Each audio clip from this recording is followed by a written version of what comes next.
Hello বন্ধুরা, প্রাণী জগতে স্বাগতম। আজ আমরা জানবো রহস্যময় রাতের শিকারী ঘ্যাঁকশিয়াল সম্পর্কে। ঘ্যাঁকশিয়াল আসলে নেকড়ে আর কুকুরের ঘনিষ্ঠ আত্মীয়। এদের ডিএনএ গঠন নেকড়ের সাথে এতটাই মিলে, অনেক সময় ভুলও মানুষ এদের নেকড়ে ভাবতে পারে।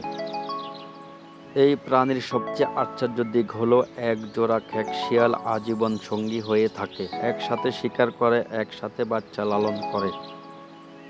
রাতে আপনি যে ক্যাকেকা বা দীর্ঘ হাউলের মতো ডাক শোনেন, সেটা আসলে তাদেরই সংকেত, যা 2 কিলোমিটার দূর থেকেও শোনা যায়। শিকারের বেলায় এরা খুব বুদ্ধিমান, কখনো একা, কখনো আবার দলে মিলেও ছোট প্রাণী, পোকামাকড়, ফল, এমনকি মৃতদেহ খেয়ে পরিবেশ পরিষ্কার রাখে। সবচেয়ে মজার বিষয় হলো ঘ্যাঁকশিয়াল অন্য প্রাণীর ডাক নকল করতে পারে। এতে শিকার সহজ হয় এবং দলকে সতর্ক করতেও সুবিধা হয়। জঙ্গল, গ্রাম, পাহাড়, প্রায় সব পরিবেশে টিকে থাকার ক্ষমতা আছে তাদের। এই কারণেই ঘ্যাঁকশিয়ালকে বলা হয় পৃথিবীর অন্যতম অভিযোজনক্ষম প্রাণী। বন্ধুরা, এমন আরও চমকপ্রদ প্রাণী নিয়ে ভিডিও চাইলে লাইক, কমেন্ট ও শেয়ার করতে ভুলবেন না।